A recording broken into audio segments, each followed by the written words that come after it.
So today on Backlog Review, we're going to be talking about Killer Instinct.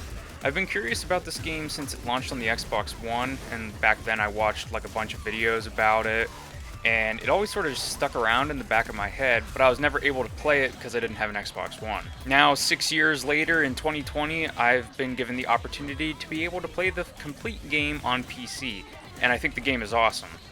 Some of the things I really like about Killer Instinct, first of all, and probably most noticeable, the music by Mick Gordon, who was arguably made famous by the Doom soundtrack. The music's amazing. Each stage and character have their own music track, and the styles of each song are fairly different, so they're all really awesome to listen to. Mick's just a really great music composer, and I think it's really cool that in a number of the songs he was able to incorporate older tunes from some of the older games, sort of like what he did with Doom. And so it's really cool for fans of the older games to be able to pick up on that stuff. This is the first Killer Instinct game that I've played, but I still think that the music in the game is just awesome. Mick did a really good job with it.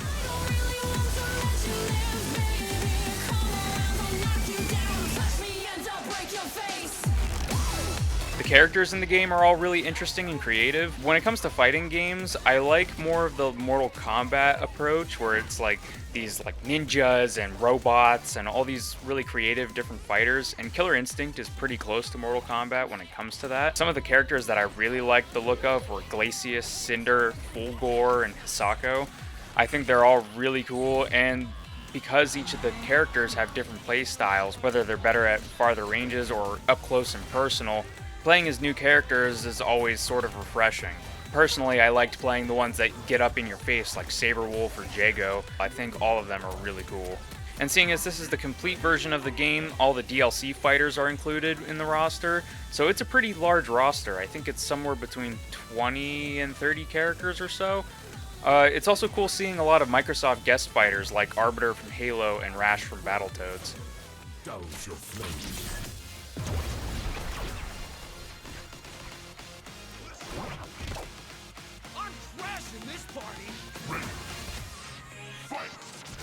The tutorial in the game is really in-depth, and it does a really good job of explaining systems to the player. On the surface, Killer Instinct looks like it'd be a very complex fighting game, but once I went through some of the tutorial, it was actually much easier to grasp than I had initially thought it would be. A lot of it is sort of the visual feedback and stuff that extends these combos, but really they break it down into this opener and light combo and chaining mechanics. What looks on the screen to be very, very complex actually isn't as complex as you would think. And like I said, the tutorial does a good job of showcasing a lot of these things in a very digestible way. So it's a really cool tutorial for fighting games in general. The sound design in the game is also fantastic. The punch, kick, and combo sounds are meaty and they feel heavy and really sell the feeling of beating the crap out of each other. It's very similar to Mortal Kombat in that way, like I had mentioned before. And also, I have to say, the announcer is amazing. I love the way he says, "Welcome," on the fighter select screen, and how hyped he sounds when he's shouting the different combos or combo breakers.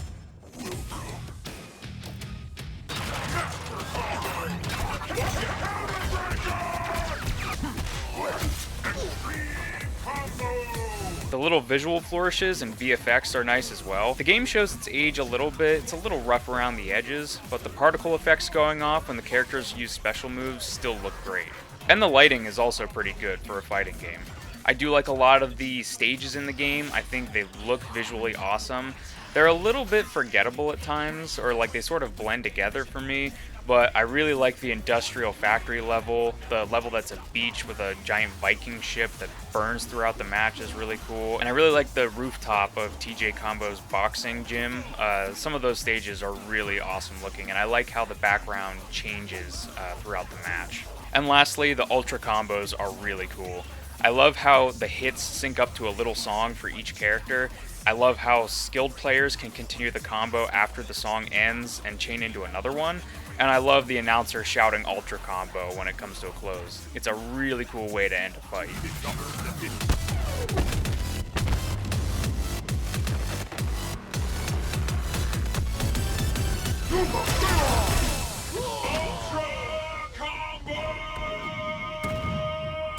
As far as some things that I didn't like as much, the story mode in the game is very bare bones. Basically, it's a couple of images and lines of text to describe a small situation for a character, and that's about it. It's nice that it's included in the game, but there just isn't a whole lot there. The meat of the game obviously is the fights, so the story mode just sort of takes a backseat to that. And the AI is pretty dumb, and to my knowledge, there's no way to really change it. Most of the gameplay that you are watching is me against the AI. I wasn't able to connect to an online fight when I was playing, so I wasn't able to have my butt handed to me by pro players, but the AI just doesn't put up much of a fight. There's a couple different modes that use like shadow data, which might be from other players. I wasn't completely certain on that aspect, but those matches are a little bit more challenging. But as far as the regular just human versus AI goes, they're pretty dumb. And it means that the gameplay does get a little repetitive, seeing as you can just wipe the floor with every match. But it does feel awesome when you're doing that. And those are really the only things that I didn't like about Killer Instinct. I bought the complete edition of the game during a Steam sale for $10, and the game is definitely worth it at that point. You get a bunch of fighters, stages, and awesome music, and a fun fighting game at its core. If you like fighting games, or you like games like Mortal Kombat, Street Fighter, that sort of thing, I definitely recommend that you try and play Killer Instinct, and I hope that Microsoft and Iron Galaxy continue with a sequel on the Series X or PC in the future. I wanna see how you rock if you break the knot.